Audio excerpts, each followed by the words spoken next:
magandang gabi sa bawat isa. You made it. Kumbaga, may mga struggles, ano?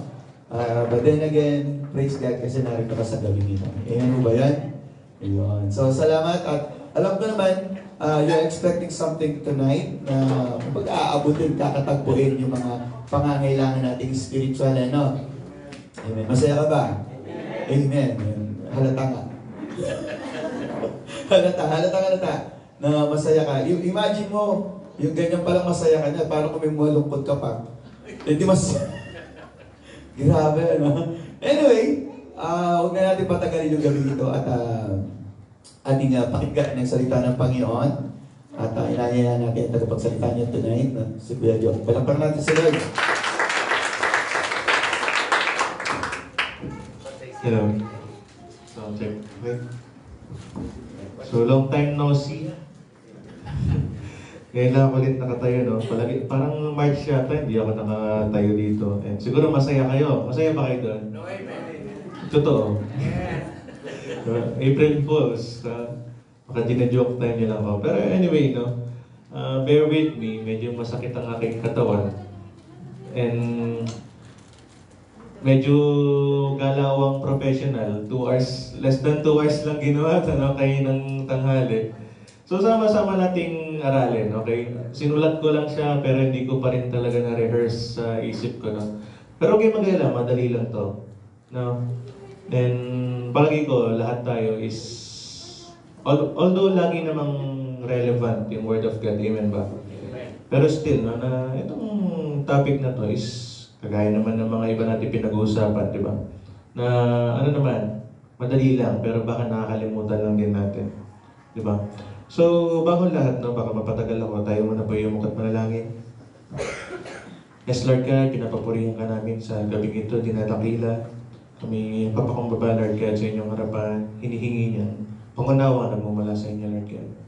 Na nawa ang mga salitang aming marinig, Lord God, ay magmula lamang sa iyo. And ako, Lord, bilang iyong tagapagsalita na yung puspusin, Lord God, ng iyong Banal na Spirit, O Lord, na ikaw mag-provide ng karunungan upang may bahagi ang mga salitang ito. At gayon din, Lord God, sa kanila na makikinig, ay kanilang ilaan ang kanilang pandinig upang maunawaan ang bawat salitang aming pagsasaluhan sa gabing ito, Lord God. Linisin niyo po ang aming mga puso at isipan, Lord, ang aming mga kasalanan. And muli, Lord, hiningi po namin ang iyong gabay sa gabing ito. Sa inyo po pong papuri, luwalhati at pagsamba sa dakilang pangalan mo, Jesus. Amen. Medyo kinakabahan ako ulit. Okay, so sisimulan ko yung message sa ngayong gabi na to sa simpleng kwento lang. Nangyari to siguro 2024, nung panahon nag-OJT ako, kung di ako nagkakamali sa taon. Mga ano to September yata hanggang November, kung saan naghahanap ako ng school, kung saan ako mag-OJT. So siyempre, intern kami yung nag-apply sa mga kung saan man kami on-the-job training. And meron ako mga school na nilista. Halimbawa, alam niyo yung RCC dito sa Baliti. Diba? Sisimula pa lang ako. Ba't ang lungkot nyo nga, no? Kung ganyan nga yung masaya nyo, parang ano naman. Okay, so sisiglaan natin, okay? Na may mga school akong nilista. ICT Sindalan, no? Mismo Sindalan High School din, and yung pang school. And yung kung saan ako napuntang school, or kung saan ko natapos yung OJT ko, isa yun sa, kung 5 yung nasa listahan ko, sa yung dulo. Ayoko man nga siyang puntahan talaga eh. Kinonsider ko lang kasi along the highway, madali lang puntahan. And nung ako, nag-iikot-ikot na ako, nag-apply na ako, kinakasap ko yung mga principal. Siyempre, nakapolo kang ganyan, tapos nakakotse ako, siyempre, hindi ko na ako marunong mag-commute eh. Mura pa yung gas nun. Mga masasarap na alaala. Parang 1 month, mahigit pa lang naman yung alaalang mura yung gas. Ano? Anyway, yun nga. Yung daan doon, sakto, ina-asphalto. Kung dumadaan kayo sa MacArthur, di ba, makikinis yung daan dyan, lalo na sa San Fernando. Nakapark ako sa gilid. Sabi ko nga, along the highway lang yung school. Nakagilid yung kotse. Siyempre, kabado ako. Ako mag-isa, sumusugod ako sa mga school. Hindi ko alam kung ano yung kahinatnan ko sa mga school, no?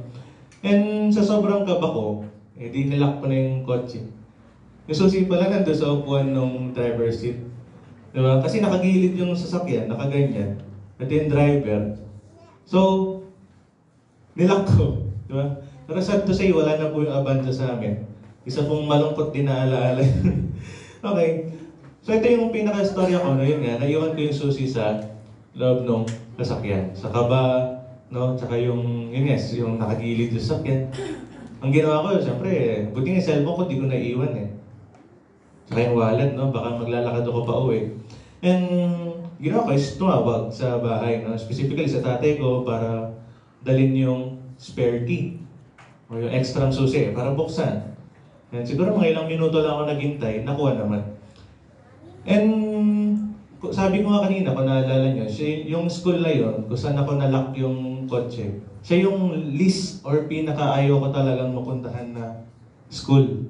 Pero spoiler, doon ako napunta, doon ako nakatapos ng internship ko sa mga school. No? And kung hindi siguro nalock yung sasakyan, hindi ako papasok doon. Balak ko na umalis actually eh. Kaso dahil nga nalock, no choice ako kundi pumasok. Habang naghihintay, kinausap ko yung principal, di ba? So, may purpose yung nangyari na nalock yung sasakyan. Kasi kung hindi siya nalock, malamang, hindi ko nga tinuloy. Siyempre, ako pa mo minsan, ino-overthink ko na or inuunahan ko na eh. Na parang, ay, medyo parang hindi maganda tong school na to sa pananaw ko. Or baka may iba pang mas better na school. No? And, pero yung pinaka-focus ng kwento, no? Baka akala nyo kasi yung purpose eh. Although part din naman yun na may purpose ng lahat, no? And ilang beses ko na rin naman share sa inyo.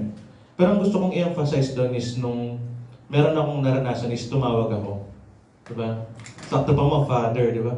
So tayo rin, no? Na kapag tayo may nararanasan, na dapat tayo tumawag kay, sa ating Father in Heaven. Ngayon, tama ba? Kaya yung title ng message natin ngayong gabi, no? Pinamagandang Dear God. No? Nakuha ko to dahil sa Dear Papa Dudut. No? May tinan nyo, may purpose pala kaya nakikinig sila ng Papa Dudut. Nakuha yung title. Nakatunga nga lang akong ganyan, nag-iisip-isip ako dahil nga parang naka-assign din ako last Wednesday. Tapos yun, pumasok lang sa isip ko, Dear God, ang gandang title. Ang dami, kaso maganda man yung title, nahihirapan naman akong kunin gusto ni Lord na approach. Sabi ko nga, 2 hours, less than 2 hours lang na ginawa to. Pero last week, minameditate ko na siya, no, na gumagawa na akong pointers. So kanina, itutuloy ko lang sana. Bigla binura ko lahat, title lang natira. Pero still, no, si Lord din nag-provide ng mga verses na familiar naman tayong lahat. Kagaya na sinabi ko, no, na gentle reminder, kumbaga, sa bawat isa. Siguro nga, narinig niyo, Dear God, na dapat kay Lord tayo kumukonsulta, nagsusumbong. Pero, i-recall mo, kung may, alimbawa, may naranasan kang problema kanina, medyo hinihingal ako. May naranasan kang problema kanina, una ka bang lumapit kay Lord? Diba? Drug Lord? Sino pang Lord, diba? Or mga mahihiraman, kunwari, may masasabihan ng problema. Maraming problems or even our victories, for example. No? Nag-champion ka, nanalo ka sa ganito, tumama yung tinaya mo, di ba? Ito mataya ba dito? Wala naman. Ina-confirm lang natin ulit. Di ba? Hindi lang naman kasi yung concerns yung sinasabi natin kay Lord. Minsan, na kapag tayo may mga success, di ba? Sinasabi din natin kay Lord yan. Bilang paraan din ng pasasalamat. Pero ikaw ba, halimbawa yun nga, una mo bang sinabihan si Lord ng salamat, di ba? Or mas una mong chinika sa mga kapatid, kaibigan, nanay, etc. So, yun, no? Yun yung pinaka naging experience ko na marerelate ko dito. No? And tulad din, halimbawa, pag tayo'y kumukonsulta sa doktor, di ba? Sinasabi mo yung mga simptomas mo, nararamdaman mo, as if siya yung pinagkakatiwala mo talaga na magpapagaling sa'yo. So, di ba, napakaganda rin siguro kung kapag tayo nagsusumbong kay Lord na ating sakit, mapa-physical, mental, or emotional, di ba?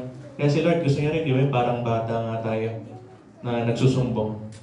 Tama? Wala, hindi ka magpipreno. Kasi mga bata, direct lang. Kapag sinabing masakit yung dito ko, hindi niya ililigoy-ligoy. And gusto rin naman ni Lord yung gano'n. Tsaka mas parang alam mong walang halo yung sinasabi kapag para tayong bata magsumbong kay Lord. Ganon din, no? Halimbawa, yung mga nagpaparepair din ng cellphone, di ba? Pagkakatiwalaan mo, yung gumagawa ng cellphone, sa kanya mo sinusumbong ano yung naging sira, ano nangyari. Kahit nabagsak mo, sasabihin mo, hindi, di ba? Mga ganun ba? Ganun din, halimbawa, sa profession nila, kahit wala si Lance dito, no?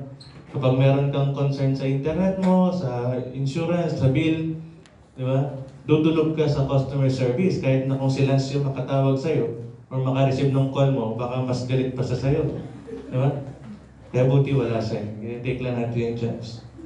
Di ba? Kaya yung pinaka, is nakita nyo, everyday life natin na pinagkakatiwala natin yung ibang tao. Dahil alam natin, profession nila yan. Or dun sila magaling, or dun sila expert.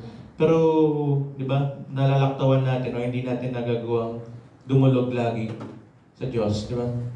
Kaya ang verse natin dito, nasabi sa Hebrews 4:16, there are plenty of verses na sinasabing dumulog tayo sa Diyos. Pero meron tayong dalawang main verse dito. Sabi sa Hebrews 4:16, basahin ko sa English, "Let us then approach God's throne of grace with confidence, so that we may receive mercy and find grace to help us in our time of need." Diba? Kung iyan natin sa Tagalog naman, kaya huwag tayong mag-atubiling lumapit sa trono. Diba? Huwag mag-atubili, huwag magdalawang isip na lumapit sa trono ng mahabaging Diyos upang makamtan natin ang habag at pagpapala na tutulong sa atin sa panahon ng ating pangangailangan. Diba? In-encourage tayo to approach or draw near to God. Tama ba? Wala namang sinabing kondisyon para makalapit. Unlike dati, nung panahon, alam ko na napag-aralan na rin natin yun, di ba? Yung parang nung namatay si Jesus, sinapunit yung kurtina na kung napanood niyo yun sa Passion of the Christ. Di ba? And ngayon, wala na yun. Wala nang mag-separate sa ating communication or connection with God. Amen ba? And ganun din sa Lamentations 3:41. Ito may lang to. Sabi dito sa Lamentations 3:41, "Let us lift up our hearts and our hands to God in heaven." O sa Tagalog, dumulog tayo sa Diyos at tayo'y manalangin. Di ba? Kung pag-uusapan talaga natin itong topic na ito, malawak to. May pwede mong i-approach yung panalangin na aspect. Kasi, paano ba tayo nakakadulog sa Diyos? Di ba? Through prayer. Tama? Hindi ka naman siguro, napaka-exclusive mo naman kung napapababa mo si Lord para mag-usap kayo. Pero, yun nga, pag-usapan lang naman natin is yung medyo mababa lang naman na bahagi nito. Na yun nga, simply, na dumulog sa Diyos. Di ba? Kaya nga, dear God, sa mga gumagawa ng letter, di ba? Love letter. Na-experience ko lang kasing letter, yung email na eh. Dear Hiring Department. Ako lang. Yun lang alam ko kasi, hindi ko alam yung mga dear, bla bla bla bla, kung alam yung pangalan niya. Diba? So yun nga, parang kay Lord lang din, Dear God, parang nag-journal, naging masaya ang araw ko. Parang gano'n. Kinukwento mo lang kay Lord. And kinukonsulta ko naman yung mga kailangan mong knowledge or wisdom para sa pagharap sa mga pagsubok or mga experience mo sa bawat araw. Pero, yun nga, despite na alam natin na dapat kay Lord tayo lumalapit, ang tanong dito, why do we tend to seek others' help before God? Diba? Alam mo naman yan. Alam mong si Lord, kaya niya i-provide lahat. Diba? Siya yung great provider. Spoiler na yan, may pointers din tayo mamayang ganito, Alam mong siya yung bibigay sa'yo ng peace, kagaya ng pinag-usapan natin ng Sunday, tama ba? Hello? Nandiyan po ba kayo?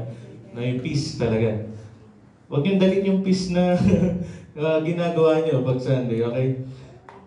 Pero yun nga, bakit na mas inuuna pa rin nating mag-seek ng help mula sa iba? Sabi sa number 1, we want a quick fix. Yun yung isang rason bakit tayo unang naghahanap ng tulong mula sa iba. Siyempre, di ba? Halimbawa, sabihin mo ng maliit lang yung problema mo. Siguro sa isipin mo, pag-pray ko ba to, di ba? Eh kung alam ko naman na ganito lang yung solusyon. Tama ba? Lahat naman tayo ginagawa to. Halimbawa, nasiraan ka ng sakyan, eh mekaniko ka. Di ba? O kaya, sabihin mo nang may kakilala kang mekaniko, yun na lang. And close kayo, siyempre, ipag-pray mo pa rin, di ba? Para, Lord, mapagawa ko ba to? Ganon. Yeah. Kaya, dahil gusto natin ng quick fix or mabilisang solusyon sa ating mga problema, kaya hindi na natin naiisip na dumulog muna sa Diyos. Rather, gagawin natin kung ano yung palagay nating steps, di ba? Para masolusyonan yung problema. And then, we are hoping na mag-success or mag-succeed rather yung ating diskarte. Diba? Sinong guilty dito sa ganung gawain? Diba? Amen, lahat tayo. Tama? Although gusto natin na lahat dinudulog sa Lord, pero hindi naman talaga natin nagagawa 100%.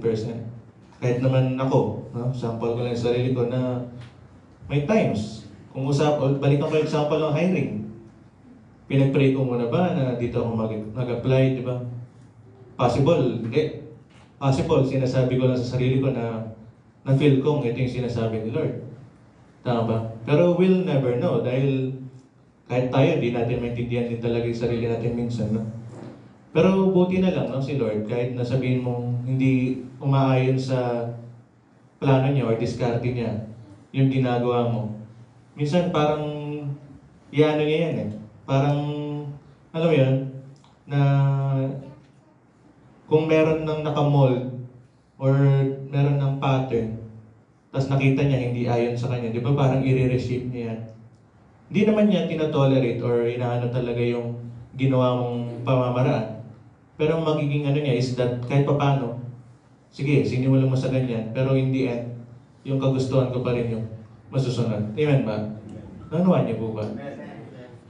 So bear with me, no? Ewan ko ba't medyo hinihingal din ako. Kakagaling ko lang din po kasi nag-exercise. Okay. Sabi naman sa number 2, no? Medyo mabilis lang tayo. Why do we tend to seek others' help before God? Sabi nga natin kayo na, we know someone, di ba? Napag-ano ko lang, dahil connected naman yan. Sunod-sunod sila, no? Gusto natin ng madaling solusyon, eh may kakilala ka, tama? So, sabi nga, this is one of the most logical thing to do in times of trouble. Tama? Kailangan nasusunugan ka na. Hindi ka pa tatawag ng bumbero pag pipray mo pa. Tama? Pero pwede mo naman gawin pareho, no? Na pag-pray mo, dumating agad yung hinihingi mong tulong, di ba?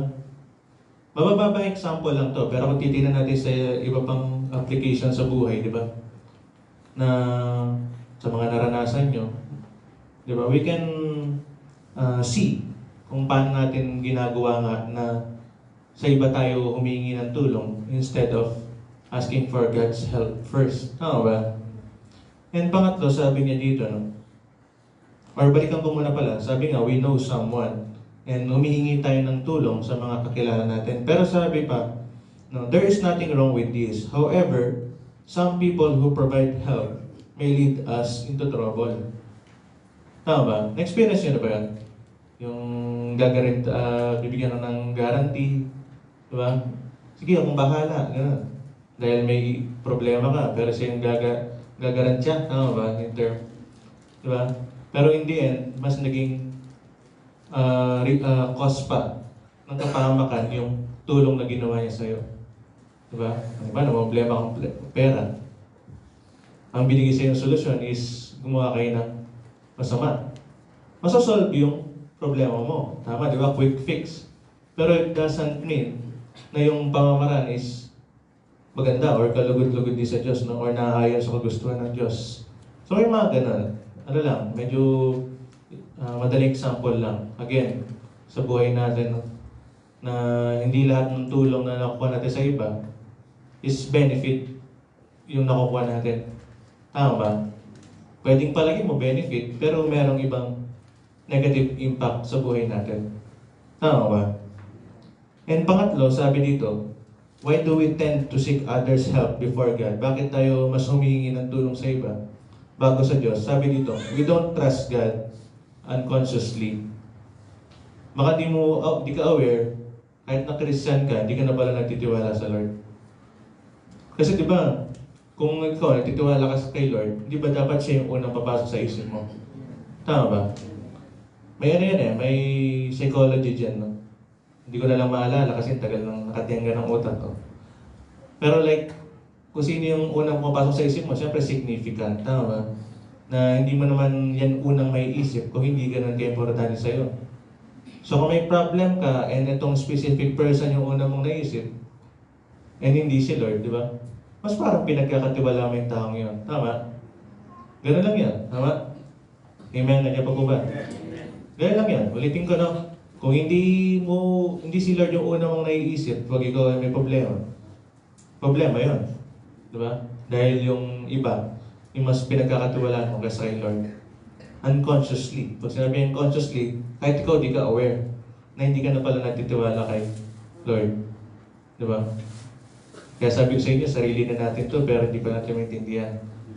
Di ba? Magulo yung isip. Pero still, as Christians, kailangan ma-organize natin. Kaya di ba tidy mind? Kung naalala niyo yung na-share ko dati. So, recall lang natin, no? Na yun nga, we want a quick fix. May kakilala tayo. And lastly, na we don't trust God pala. Unconsciously. Hindi natin alam na wala na pala kay Lord yung tiwala natin. Naintindihan niyo po ba? So ngayon naman, no, para naman pang positive naman, no, after ng bugbog, babawi yung bida. Why should we cast our cares on God instead? Di ba? Na sana maging encouragement na ibalik natin kay Lord yung ating pagtitiwala, di ba? Yung pag na tayo, sa Kanya tayo unang dudulog. Amen ba? Madadali itong bagay na to, no? Alam naman natin itong mga to at lagi natin naririnig. Pero again, kung ano pa yung mga mas basic, di ba? Yung pa yung medyo nakakalimutan natin. Kagaya ng example kakainan, di ba? Ang una kong ginawa is tumawag sa father o sa tatay ko, no? And yun nga, na dapat tayong unang dumulog kay Lord or dapat natin sa Kanya ipatong or iasa ang ating mga cares. Dahil yun nga, He is our Father, di ba? Napakasimple. Hindi mo kailangan i-complicate. Di ba? He is our Father. Wala namang tanong nun eh. Di ba parang masakit din sa Father kapag una kang humingi ng tulong sa ibang Father? Tama ba? Sa mga parents, di ba? Na makikita mo mas napaprovide ng iba yung gusto ng anak mo. Buti na lang di ako mahingiin. Di ba? Pero gets nyo ba? Sa mga may sa mga may anak na siyempre bilang si ating father, di ba? We are His adopted children. Actually, parang pleasure pa nga may tuturing sa father natin kung lumalapit tayo sa Kanya, di ba? Yung mga parents natin, di lang siguro halata. Ako kasi dahil panganay, no? Kaya ako nga humihingi. Pero siguro, nafe-feel din nila na kahit sabihin mong mahihirapan sila yung provide. But at the moment na nabigay nila, di ba, parang satisfactory din sa kanila. Or may satisfaction din pala na makukuha doon sa naging effort nila or paghihirap. Tama ba? Although si Lord, di naman siya maghihirap sa pagpo-provide sa iyo. Di ba? Wala namang mahirap kay Lord. Amen ba? So kahit sabihin mong wala ka ng panggasolina, limited yung makain, kami po hindi. Mukha ba akong nangangayayat, di ba? Wala naman sa ating mukha nangangayayat dito. Palaki pa nga po tayo ng palaki. Tama ba? Di ba? Hindi pa nga tayo humihingi talaga niya, pero hindi naman tayo pinapabayaan ni Lord. Amen. Di ba? Kaya, He is our Father. The moment na may kailangan ka, di ba? Idulog mo lang kay Lord. Tama? Mahirap man siguro na maalala talaga, pero still, we must strive na first thing na maalala natin or ang unang lalapitan natin is the Lord. Amen ba? So, umaga pa lang, no? Kahit na hindi natin nagagawa regularly. Given naman alam naman ni Lord na mahihirapan ka talaga. Pero, hindi porke nahihirapan ko, hindi mo magawa consistently, hindi mo nita-try. Tama ba? Kasi we are, sabi nga sa napanood ko, no? Di ba nga, tayong mga tao, nabanggit ko na rin sa inyo to, we are wired to sin. Tama? Kumbaga nakaprogram tayo or talagang ang ending or dapat na nagiging action talaga natin is patungo sa mga gawaing makasalanan. Tama ba? Pero still, di ba? We should strive na iwasan yung pagkakasala. Amen ba? And ganun din, no? Na actually, yung hindi pagtitiwala kay Lord, kasalanan eh. So kung gusto natin iwasan na magkasala sa ganitong pamamaraan, we must put our trust in God. Diba? Amen ba? Ganun lang po kadali yan. Kaya nga sabi rin sa 1 John chapter 3, verse 1a, see what great love the Father has lavished on us, that we should be called children of God, and that is what we are. Sa Tagalog, tingnan ninyo kung gaano kalaki ang pag-ibig sa atin ng Ama. Tinatawag tayo mga anak ng Diyos, at iyon nga ang totoo. Diba? Napakagandang verse din ito. Katulad din ang sinasabi sa 2 Corinthians 6:18, I will be a father to you, and you will be my sons and daughters, says the Lord Almighty. Diba? Wala mang kondisyon na sinasabi. Imagine mo yun, inampun ka lang, kahit nasabi mong hindi ka kaampon-ampon, sabihin na lang natin, di ba? Wala namang makikitang maganda talaga sa atin. Pero still, di ba, God adopted us or tinuring na anak. Amen. Di ba? Hindi naman niya gagawin yan na kukunin tayo or ampunin o ituturing na kanyang anak kung alam niya hindi niya mapaprovide yung pangailangan natin. Amen ba? Amen. Sana no, kahit number 1 pa lang, no, na nabibigyan tayo ng comfort, lalo na sa situation ngayon, na hindi tayo mag-worry. Di ba? Ako hindi ako ganun dahil sarili ko lang naman yung ako talaga kailangan ko yung secure. Pero sa mga tulad nyo na may family and iba pang assets or businesses na iniingatan, di ba? Na maging source of comfort itong mga naririnig natin. Amen ba? Amen. He is our Father. Yun ang papakatandaan natin. Huwag nila akong gagayahin na mahihayin sa Father. Okay? Pag kay Lord, kapalan natin yung mukha natin. Diba? Alam niyo naman yan, di naman siguro kayo magpapapalo sa tatay na i-approach niyo siya ng pangit yung pagdulog niyo, di ba? Of course, we must approach God or talk to God with adoration, di ba? And respect. Kaya nga kanina nung nalalangin tayo, parang sa macho rin na itataas mo muna si Lord. Amen ba? Bago mo hingin yung mga gusto mo. Alam naman yung ending is may hingin ka. Di ba? Kailan ba tayo hindi humingi? No? Pero still, buladasin mo lang naman ng konti muna. Diba? Kapag initin mo muna. Kesa kapikit mo nga, Lord pa yung pera, mga rin agad, diba? Naintindihan niyo po ba? Tsaka wag pera, hingingin, diba? Source of income, yung skills para kumita, gano'n. Bigyan ng turuan mangisda, tsaka bigyan ng kagamitan sa pangingisda, kesa isda agad yung ibigay. Okay, number 2.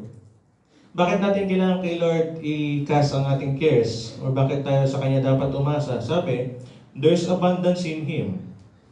Diba? Kaya na pa lang sa 1 John chapter 3 verse 1, yung laging sinasabi doon, lavish nga. And literal, sa Tagalog, yun talaga yung ibig sabihin niya, no? Sobra-sobra. Labis-labis, yun talaga yun. Diba? And dito naman, parang ganun din. Kung kayo na tinuturing na labis-labis is yung pagmamahal ni Lord, doon pa lang blessing na yun, di ba? And pagka dahil mahal ka ni Lord, susunod na lahat yan eh. Dahil sabi nga, you can give without love, but you can love without giving. Narito ako. Tama ba? Tama, di ba? Kaya mong magbigay kahit na walang pagmamahal, pero kapag may pagmamahal, talagang kusang susunod yung pagbibigay. And thankfully, minahal tayo ni Lord. Amen ba? And number 2 nga, sabi, there is abundance in Him. God is abundant in blessings. Tama? Hindi naman magkukulang yung Lord sa blessings. Lalo na kung sa Kanya lahat yan. Paano siya magkukulang? Diba? Wala naman tayong pagmamayari. Lahat naman yung pinapahiram lang. God is abundant in wisdom. Tama? Kahit na less than 2 hours yung pag-prepare, Buti na lang, may pinaprovide si Lord na wisdom. Di ko alam sa kung kinuha yung mga example ko sa inyo. Wala man nga nakasulat dito talaga eh. Mga verses lang, no? So, praise God. Diba? Kaya nga, bago pa ako mapalayo, nag-pray na ako kanina. Dumulog muna kay Lord. Diba? Kaya kung sinasabi niyo, hindi niyo kayang tumayo dito sa harap, nagkukulang lang kayo ng trust kay Lord. And baka nagkakasala pa kayo. Kung sinasabi niyo, hindi niyo kayang manalangin sa harap, diba? Nagkakasala din kayo doon. Sinasabi ko to para maiwasan nyo lang na dagdagan pa yung mga kasalanan natin. Amen ba? Kahit sa ganong pamamaraan lang. Basta pag tinawag ka sa isang tungkulin or gawain, lalo kung about kay Lord, as much as possible, huwag mong tatanggihan. Okay? Akala nyo, about pagdulog lang kay Lord ito, no? Ano lang, at least, at sinabi ko sa inyo, di ba? Kaya sasabihin ni Lord, or ipahiwatig ka sa akin na hindi mo sinabi ito kanina, baka ako naman yung madali. Amen ba? There's abundance in Him. God is abundant in peace. Sabi nung last Sunday, di ba? May verse din dito. Kahit yung blessings kanina, wisdom, may mga verses yan, no? Either directly sinasabi or hindi. And hindi ko na papaka-elaborate yung peace dahil napag-usapan na natin, no? Pero still, sino dito ay nakakaranas ng peace galing kay Lord? Di ba? Kahit ulit-ulit na senaryo, yung kalagayan nga natin ngayon, di ba? Napakamahal ng gas na bilihin, pero nakukuha niyo mag-yogurt. Diba? Peace. Nakukuha niyo maglipot. Siguro nga may nakabili pa sa inyo ng bagong damit lang this week. Diba? Bili na kayo niyan kasi wala atang mall bukas. At saka Friday. Bagong motor. Sino yun? Hindi sa akin yun. Sa akin lang pinangalan, pero hindi sa akin yun. Okay? Ang ingay ni brother. Dear God. Okay. God is abundant in grace. Ito, isang napakagandang bagay din, no? Diba?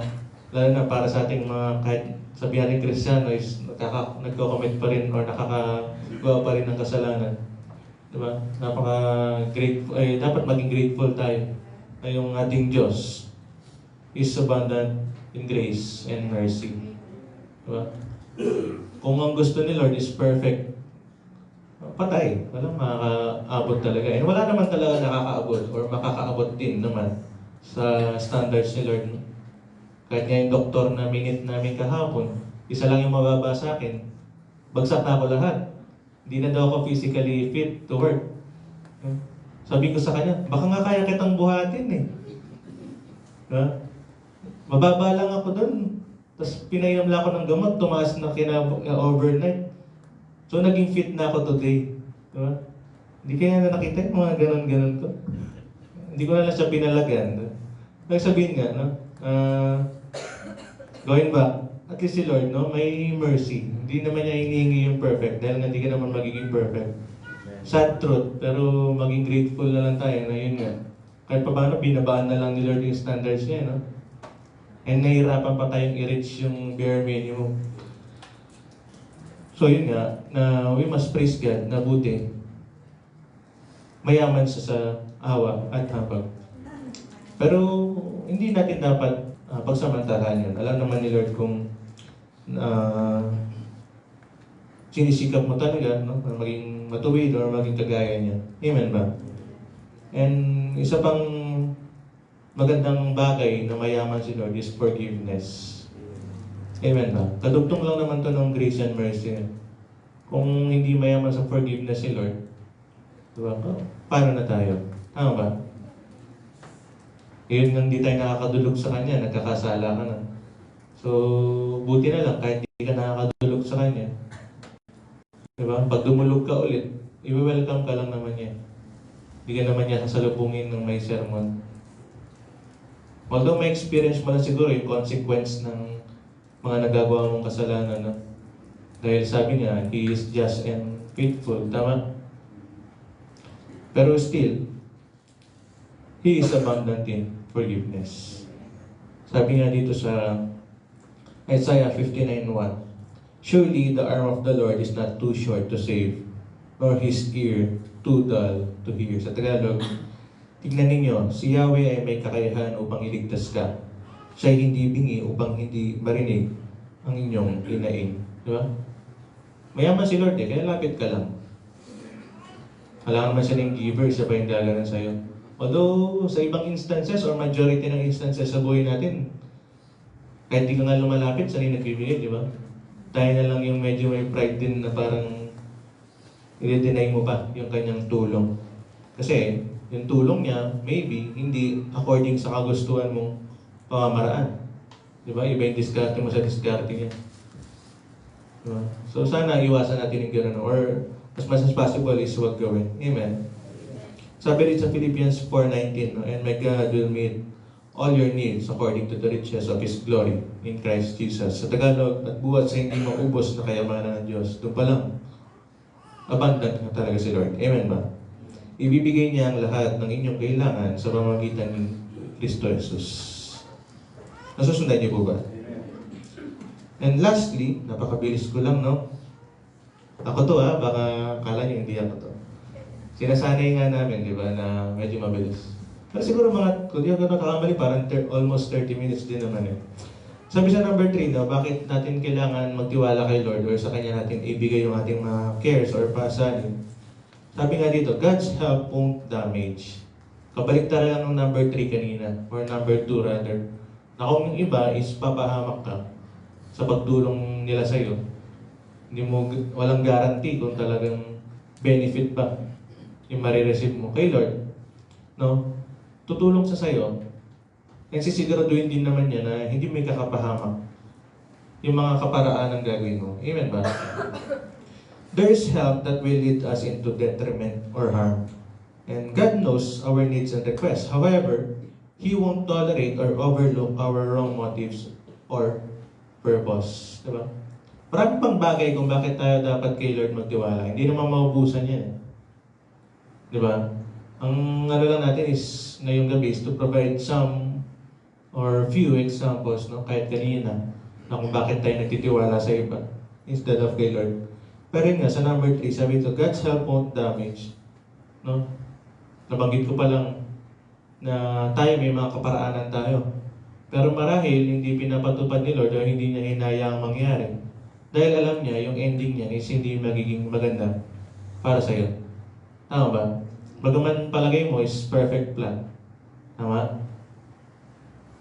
Hindi pa po ba? Bagaman palagay mo is perfect plan. Yung na-discarte mo, sinulat mo pa, dinrawing mo pa. Diba? Parang flawless. Error-proof. Diba? Pero si Lord, mas malawak yung pag-iisip niya. Amen ba? Na iba yung kaisipan niya sa kaisipan natin, sabi nga. Diba? Minsan nakakano to eh. Diba? Masakit na re-reject yung diskarte mo. Lalo na sa mga lalaki, ano to eh. Parang, siyempre, parang, alam mo yun, pag nireject yung pinapropose mong diskarte, maano ka na, parang mawawalan ka na ng gana. And ganun din naman kay Lord. Siguro na-experience nyo na rin na may diskarte ka nga or may plano ka kung paano mo harapin yung sitwasyon, di ba? Kaso, hindi pinapatupad ni Lord. Tama ba? Parang para sa akin yata ito. Di ba? Pero still, no? Ginagawa ni Lord yun, hindi dahil gusto ka lang niya mahirapan. Maybe, di ba? Na kailangan mo nang ma-experience yung sitwasyon na yan para ma-receive kung ano man yung nire-ready niya para sa iyo. Amen ba? Kaya nga dapat, we must consult God. Diba? Dumulog muna tayo sa Kanya para malaman natin kung Lord, according pa ba sa itong aking kinikilos, aking ginagawa, aking iniisip, aking pinaplano. Diba? Kapag tinanong mo lahat kay Lord yan, kahit tanong ka ng tanong, kahit anong laki or liit ng mga tanong na yan or problema or sitwasyon, diba? Kung galing kay Lord, hindi ka magkakaproblema. Hindi. Diba? Amen ba? Kasi kung galing kay Lord yan, hayaan ba niyang papalpak yung plano niya? Hindi, di ba? So, paano niya, kung papalpak yan, paano niya mapapakitang siya ngayon perfect God? Tama ba? Ayun nga, reminder lang again, ulitin ko lang, na sa Kanya natin iayon lahat. Amen ba? For I know the plans I have for you, declares the Lord. Yun yung gustong-gusto natin. Pero tingnan natin yung part na ito. No? Plans to prosper you and not to harm you, di ba? Na yung mga plano ni Lord is hindi para sa kasasama. Kagaya nga na sinabi, no, na God's help won't damage. Hindi makakasira sa atin. Kasi natatandaan lang talaga natin yung for you know the plans I have for you. Pero yung sinabi dun na not to harm you, di ba? Baka kasi gusto lang natin or nabasa natin yun. Yung ano lang, yung mga blessings lang, yung ating or yung community sa tenga. Di ba? Hindi naman. Basta ang gusto ni Lord, yun hindi mo rin kakasama naman. Makabigyan ka niya ng 1 million ngayon, alam mo bang i-manage? Alam ko, nasabi ko na sa inyo yan, di ba? Baka kasama mo lang. Ibisyo mo lahat, tama? Dati kang di umiinom, dati kang di nag-yosi, dati kang di nagbabato, nagtatahon, kung ano mang ano yan. Kaya bigla, meron kang opportunity. Di ba? Kinasama mo pa. Di ba? Kaya minsan maging thankful, actually most of the time, maging thankful ka na lang pagka dinideny ni Lord yung ibang mong gustong gawin. Diba? Ibig sabihin nililigtas ka lang yun. Amen ba? Maliban kung gusto mo nang makasama agad. Ewan ko lang kasi Lord. Kaya yun lang naman yung gusto sabihin ng ating usapan ngayong gabi na we must seek God always. Diba? Kung gusto nyo maging tunog bata, simulan nyo sa Dear God lagi yung prayer nyo. Diba? Wala, kung gusto nyo rin marinig sa YouTube or sa radyo, papadudot naman. Maka one day, marinig namin yung story niya doon. Pero, bilang pagtatapos, no, sabi sa Proverbs 3, verse 5 to 6, isa rin sa pinaka-common na verse, no? Sabi dito, trust in the Lord with all your heart, and lean not on your own understanding. In all your ways, submit to Him, and He will make your paths straight. Diba? Huwag daw tayong manahan sa sarili. Kaya na. Tama ba? Walang kwenta yung talino mo, pinag-aralan mo, yaman mo, kagandahan, kapugian, ganda ng katawan. Diba? Walang saysayan kung umaasa tayo sa sarili natin kakayanan. Diba? Kahit mga great man of God, naka-experience na magtiwala sa kanilang strengths, authority, and power. Anong ginawa ni Lord? Binagsak niya, di ba? Parang wala man ng Bible character na or mga man of God na hindi nakaranas ng pagbagsak din nila. Mga pahari, di ba? Hukom, di ba? Or kung sino mang iba pang character. Halos lahat naranasan na bumagsak the moment na nagtiwala sa sariling kakayanan. Kaya kung ayaw natin maranasan yun, simply, di ba? Trust in God. Idulog sa Kanya lahat. Amen ba? Sabi nga, His ways may be different, but He won't give you detriment. O sa Tagalog, posibleng iba man yung Kanyang pamamaraan, pero asahan natin na hindi naman na tayo papahamak. Amen ba? Yun lang po.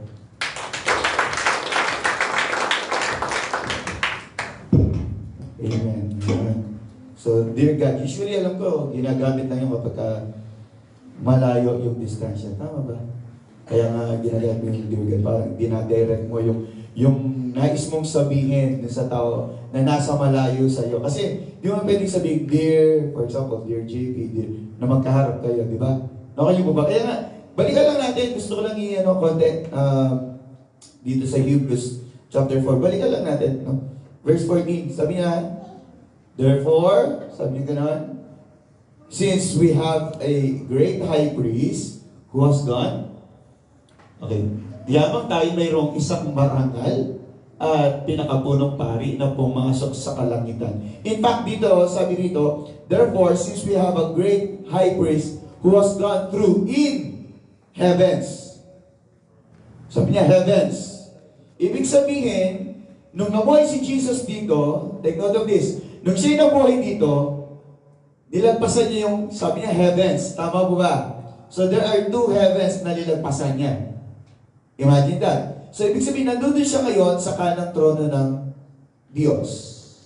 At siya po yung nagmimediate sa atin. Ibig sabihin, yung pinapanalangin natin ay idinudulog niya sa Ama. Nakuha po ba? So, there is one mediator between God and man. It is Christ Jesus. Bagaman yung ating panalangin, sabi nga natin, kapag tayo nanalangin, Ama, ganito kayo manalangin, sabi niya, di ba? Ama, pero ihingi natin ang lahat ng bagay sa pangalan ni Jesus. Tama po ba? Alam niyo yung sinasabi, Dear God, napakaganda nun eh. No, napakaganda nun, na kung saan, makikita natin na bagaman, napakalayo ng distansya ng kalangitan dito sa atin, dito sa mundo, no? Ay makikita natin naman na still, God is giving us a chance to communicate to Him. Sabi mo nga, communicate. Yan. That is, na binigay ng ating Panginoon for us to communicate to Him. And imagine that, binigay niya tayo ng sabihin natin, ng magic word to call Him a Father. Kasi hindi naman lahat binigyan o pinagkalooban ng karapatan na maging anak ng Diyos. Bagaman, again, sinasabi ko sa inyo, ang lahat ng tao ay nilikha ng Diyos, pero hindi lahat ay anak ng Diyos. At alam naman natin na ang binibilang o tinuturing na anak ng Diyos ay sila na tumanggap, sumampalataya sa ating Ama. Nakuha niyo po ba? That's the reason why kung bakit si Jesus ay namatay sa krus, kung bakit tayo nagsaselebrate ngayon o inaalala natin ngayon yung Holy Week. Nung namatay si Jesus at imanong when Jesus bowed His head, sabi ni Kuya kanina, yung veil, yung curtain, doon sa temple, okay, was divided into two. From top to bottom. Na ano yun? Napunit yun. Kaya ngayon, sabi niya, makaka-enter na tayo, makakapasok na tayo ngayon. So now we can call Father to Him. Okay niyo po ba? So ngayon, meron na tayong karapatan na sabihin natin, Dear God. Kaya nga may invitation. Sabi mo invitation. But the thing is, ayaw natin yung invitation na yon. Sabi nga ng mga main points kanina, ayaw natin usually mga invitation na yon. Because we have our own idea. We have our own way. May pamamaraan tayo kung paano na matugunan yung ating mga pangangailangan sa buhay. And ayaw natin istorbohin si Lord. Napaka-minor lang. Sabi nga kayo ni Kuya, minor lang. Pagkatapos, istorbohin ko pa ba si Lord? Sabi sa Bible, let us not lean on our own understanding. In all your ways, acknowledge Him. And I want to go back here again, dito sa Hebrews 4, sabi niya, yamang tayo mayroon isang marangal at pinakapulong pari na pumasok sa kalangitan, si Jesus na anak ng Diyos, ay hawakan natin matatag ang ating ipinapayag, ibig sabihin yung ating faith. The moment we say, Dear God, kailangan na doon yung faith mo. Nakuha ba? Hello? Kailangan na doon kagad, kaya nga sumulat sa Kanya, kaya tumatawag sa Kanya, because you have that faith in you. Kung babalikan natin yung sa 16, punta tayo sa 16, ang sabi niya, kaya lumapit tayong may katapangan. Yung pinangahawakan mo talaga, na pinaniniwalaan mo na the moment ikay sumulak, kakatagpuin yan.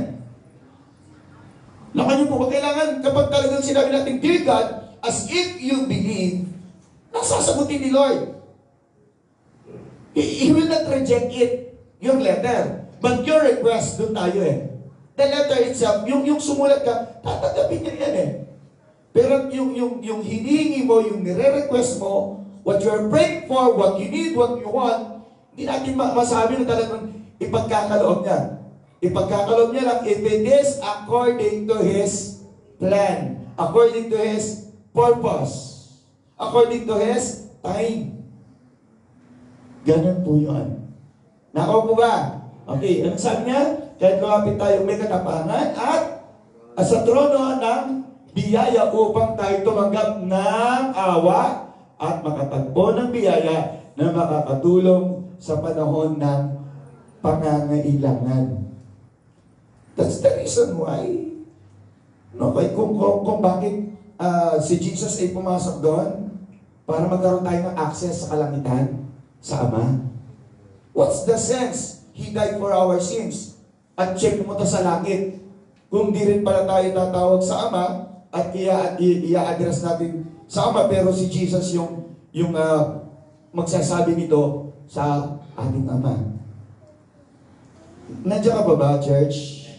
Alam niyo yung mga tao nakikita natin ngayon na nagpipinitensya, makikita natin sila, they are doing their own way. No? Para lang ma-feel nila na sila po ay talagang napakalapit sa Diyos. Pero they are doing wrong. Mali yun. Mali yung pamamaraan nila. No? Kaya wag natin silang gagayahin. No? Huwag yung silang hahangaan or whatsoever. Mali yung ginagawa nila. Sabi ni Lord, it is finished. Tapos na yun, dinubos ka na niya. Amen ba yan? The best thing to do is, idulog mo lang sa Kanya, sabihin mo lang sa Kanya. Yun naman ang gusto ng Panginoon eh. Sabihin natin sa Kanya, lahat ng bagay na ninanais natin, let's be open to Him. In fact, we are so open in a sense na, alam ni Lord lahat. Yung nakalipas mo, yung ngayon mo, yung sa mga susunod. Hindi mo pa ginagawa, pero alam na niya yun. Imagine that. So, no reason para hindi tayo maging open sa Diyos. Tama ba yun, church? Imagine that tayo hindi natin alam kung anong mangyayari mamaya eh. But God knows it already. Pero alam niyo, isang bagay lang eh. Kung tatanungin niyo, bakit ganoon, Pastor? Alam na pala ni Lord lahat. Yung akin nakalipas, yung ngayon, at yung mga inaarap. Bakit? Bakit kailangan pang sabihin sa Kanya, i-open up sa Kanya? Because God wants to hear it from you. Baka ikaw hindi may alam.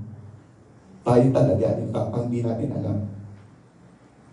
Naman niyo po ba? Kaya gusto ng Panginoon na naririnig niya yung mga bagay sa ating mga labi. Because in-establish na ni Lord yung relationship eh. Nandun na, binigay na niya. Pero on our part, gawin naman natin yung part natin. Tama ba yan? Napakaganda na. Alam nyo, in fact, kung titignan natin yung panahon ngayon, ang dami natin dapat idulog sa Panginoon. Not just for us to survive. Yung individual survival, hindi lang yun eh. Ipag-pray natin ngayon na mabago yung kaisipan ng mga namumuno. Not just only the President of the Philippines, but also the President of Israel, President Trump, yung Iran, lahat yan pag-pray natin, idulog natin. Because usually, tayo nagsusumbong, Dear God or whatsoever, sinasabi natin, kasi meron tayong personal eh. Yung personal usually sinasabi natin, di ba? Palitan mo naman yung profile nung panalangin mo. Pwede bang manalangin ka naman para sa nakararami? Pwede ba yan? Idudulog natin sa Panginoon. Lord, pwede bang matapos na itong kaganapan na ito? Kung ito ayon naman sa plano mo, na kailangan talagang maganap ito, para dumating ka na, let your will be done. Yan lang naman yun eh. And as I see, sabi nga sa inyo, as I see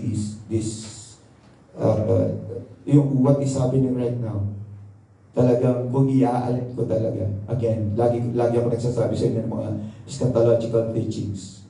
Kasi gusto ko na ang bawat isa sa atin ay hindi madatnan na left behind. Hindi maiwan, ibig sabihin. Kasi marami pa rin mga tao hindi nila alam na maaaring dumating ang ating Panginoong Jesus ngayon at maaaring maiwan ka. At ayaw mo yon. Baka pag nawala yung mga tao, na-rapture yung mga tao, tsaka ka magsasabi, Dear God, Lord, it's too late. It's too late. No, it's too late. Anytime from this moment, just want to encourage you. Kaya nga merong invitation may invitation sa atin, let us, sabi niya doon sa let us then, sabi niya, approach the throne of God. Sabi niya, may invitation, kaya halika, binibigyan tayo ng tapang. Binibigyan tayo ng tapang kasi walang lumapit sa Diyos na pinagtabuyan niya. Okay? Wala. Ngayon, may nababasa tayo, di ba Pastor, meron kang nakita dyan, meron tayong binasa, pinag-aralan, ang sabi Lord, lumayas ka. Iba yon. Yun yung time na yung tao ay patay na at humarap na siya sa Diyos. Doon lang nagkakaroon ng pagtaboy. Pero habang buhay tayo dito at tayo lumalapit sa Panginoon, gaano man kasama o gaano man yung kasalanan, ikaw na yung pinakamasamang tao sa buong mundo. No? Napakabigat ng pagkakasala mo. Ang throne ng Panginoon ay talagang nakabukas para sa lahat. Because it is our chance, it is a God-given chance na tayo po'y lumapit sa Kanya. No? At magkaroon tayo ng panibagong buhay.